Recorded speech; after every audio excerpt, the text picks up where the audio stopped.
This is a parliamentary speech by Sheikh Mujibur Rahman at the Constituent Assembly of Pakistan on 25th of August 1955 in Karachi. Sheikh Mujibur Rahman said, Mr. Speaker, Sir, I respectfully accept the ruling given by the Chair and will therefore move the first part of my motion, that the bill be circulated for purposes of eliciting public opinion thereon by the 30th November 1955. Mr. Speaker, Sir, it has been declared by the Honorable Sardar Amir Azam Khan that public opinion has already enlisted its support to the one-unit bill. I do not know how Sardar Amir Azam Khan has got the public opinion ascertained with regard to this bill. Has he consulted the district magistrate, or has he got the support of the Muslim League ruling clique in favor of this one-unit bill before it has been moved in this House?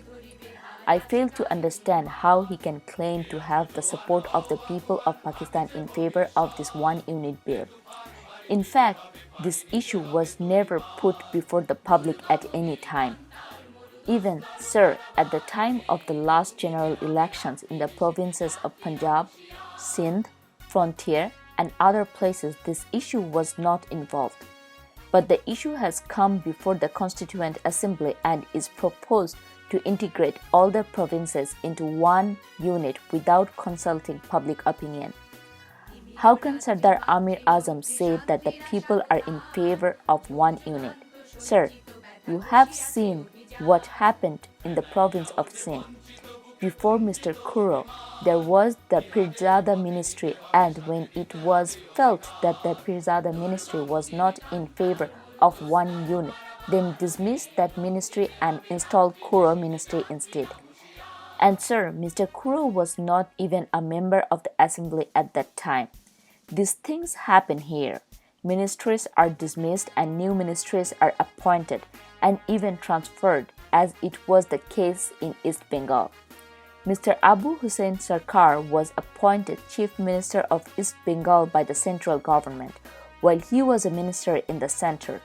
There was again an ordinance issued by His Excellency the Governor-General appointing Dr. Khan Sahib Chief Minister designate of West Pakistan. Sir, only such things are possible in Pakistan. You will notice that it is in Pakistan that such acts are committed and nowhere else in the world. You might have seen that in Sindh, even honorable members who are against this one unit are being harassed and in turn externed by the Kuro ministry. Mr. M. A. Kuro said, on a point of explanation, sir, Sheikh Mujibur said, it is only the ruling clique in Sindh that is in favor of this one-unit move. Mr. Kuro said, the honorable member is making insinuating remarks. Sheikh Mujibur said, Mr. Speaker, will you allow this man to interrupt my speech? Mr. Speaker said, I cannot allow any personal explanation at this stage. Let the honorable member speak without interruption. Sheikh Mujibur said, we have seen such things happening in Sindh. If they are sure that the people in general are in favor of one unit, let there be a referendum on this question, and then only you can know the true public opinion. So far we are concerned, we know that the people in Sindh are against this one unit. It is only Mr. Kuro and his party of a few members who are in favor of this one unit move, and they are just trying to satisfy the whims of the ruling clique at the center. This is the state of affairs in Sindh. Now, take the case of Punjab. I definitely know Malik Firoz Khan Noon had some difference of opinion over the question of one unit. There was some difference between the central ruling clique, Mr. Firoz Khan Noon, and all of a sudden Mr. Firoz Khan Noon, who was till the previous day a Farista and was called the best man in Pakistan, was thrown out from his chief ministership the next morning. He was dismissed and he is now dubbed as anti-Pakistani or anti-state because the ruling clique at the center do not see eye to eye with him. Then, what have we seen in the frontier?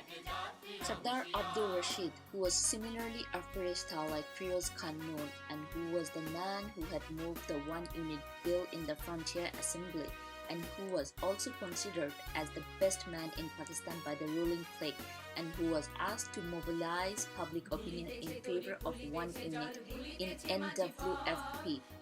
When he later on demanded the verdict of the people on this plan and found it against one unit and he agreed with that, he was dismissed all of a sudden and a man, not even a member of the Frontier Assembly, was made the chief minister of that province. Now, sir, who will judge it and who will decide the future of this country? It is the ruling clique which will decide the future of Pakistan or the people will decide it. Sir, let us accept the opinion of my friend Sardar Amir Azam Khan. He told us that we are Muslims.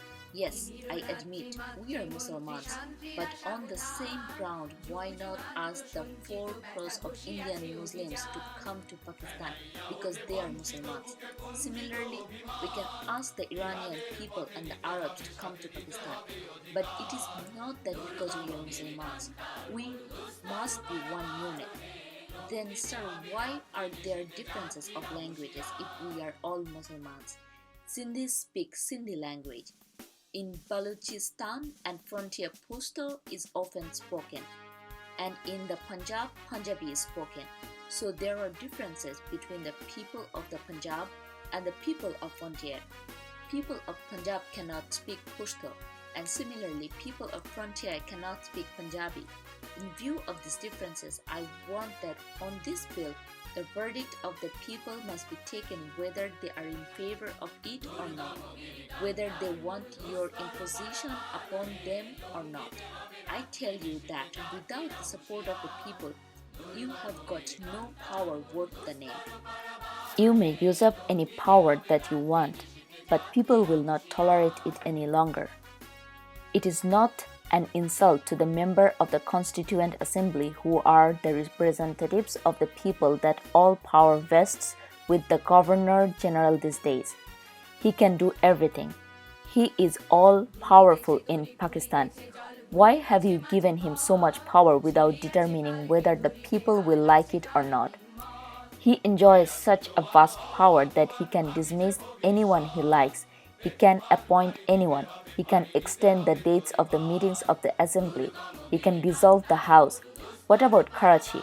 Have you taken the opinion of the people? They are all against it. But what have we seen? The other day, the Governor General, by promulgating an order, has demarcated the boundary of the federal capital, sir. The Governor General has been appointed by Her Majesty the Queen of England and he is not the representative of the people of Pakistan.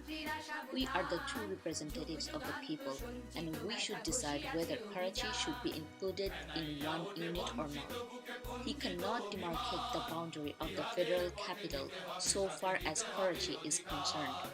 It is the Karachi of everybody. It is the property of Sindh. It is the property of the Punjab. It is the property of Frontier Province. My friend Mr. Kuro will remember that when he opposed the exclusion of Karachi from the Sindh, the Quaid-e-Azam had said that it would be the federal capital of everybody. Now what we find is that our ruling clique is declaring before the whole world that they are the lovers of Pakistan and they are the lovers of Quaid-e-Azam. They are the friend of Quaid-e-Azam. They are the disciples of Quaid-e-Azam. But my friends, we have never seen you struggling for Pakistan, the persons who are occupying the treasury benches today. Mr. Speaker said the honorable member should withdraw that word. That is an unparliamentary expression and is an insult to the House itself. Sheikh Mujibur said, it is what the people say. Mr. Speaker said, you should withdraw it. Sheikh Mujibur said, you are the speaker and whatever you say I have to obey it. Mr. Speaker said, you do it. Sheikh Mujibur said, I have already done it. Now, sir, they say that they are the lovers of Pakistan, but it is not a fact. The Qaid-e-Azam declared that Karachi should be the federal capital. Is it not a fact? Mr. Kura might say, that is not a fact.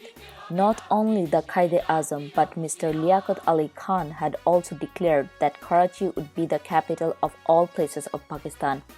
Now, what right have these people in including Karachi in one unit? Have they forgotten the declaration of Qaid-e-Azam and Mr. Liaquat Ali Khan? Some of these persons were then occupying beneficial posts as government servants, and some of them even worked against the creation of Pakistan. Now they are occupying treasury benches, and our wishes are being completely ignored. We are the true representatives of Pakistan. We fought for the independence of the country. Sir, you will see that they want to place the word East Pakistan instead of East Bengal. We have demanded so many times that you should make Bengal. The word Bengal has a history, has a tradition of its own. You can change it only after the people have been consulted. If you want to change it, then we will have to go back to Bengal and ask them whether they accept it. So far as the question of one unit is concerned, it can come in the constitution. Why do you want to be taken up just now? What about the state language, Bengali? What about joint electorate? What about autonomy? The people of East Bengal will be prepared to consider one unit with all these things. So I appeal to my friends on that side to allow the people to give their verdict in any way, in the form of referendum or in the form of plebiscite. Let the people of Frontier say that they want one unit. At the moment they say that they are against it, but Khan Sahib said the other day that the people were in favor of one unit, but his brother Khan Abdul Ghaffar Khan and Pir Sahib of Monkey Sharif said that they were against it. Now who will judge it? Who would be the judge? If the people of Frontier say that they are in favor of one unit, we have no objection to that.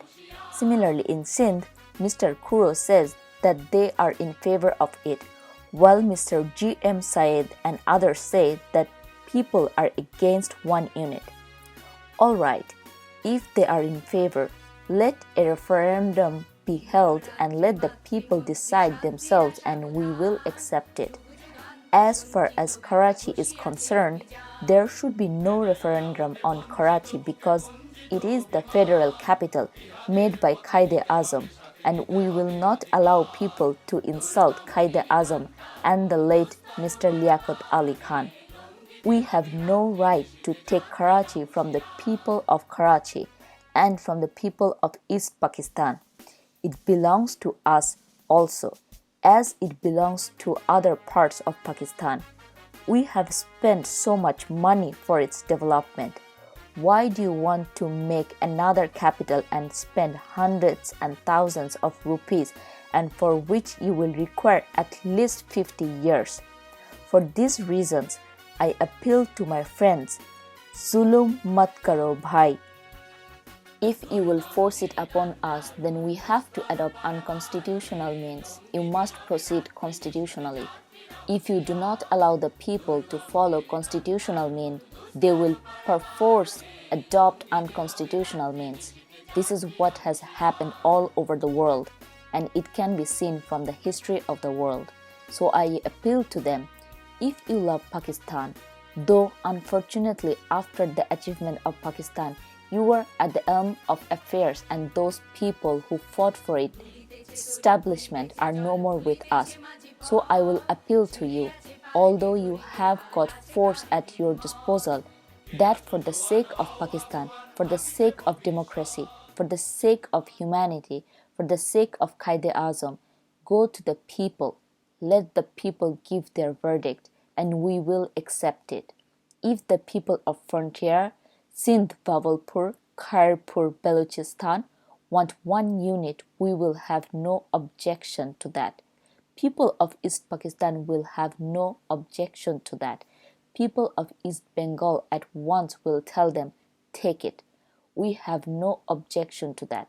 So, sir, I appeal to my friends who are in the fortunate position to consider our views and consider people's opinion and consider about Pakistan. Do not wrong and ruin Pakistan for God's sake. Thank you, sir.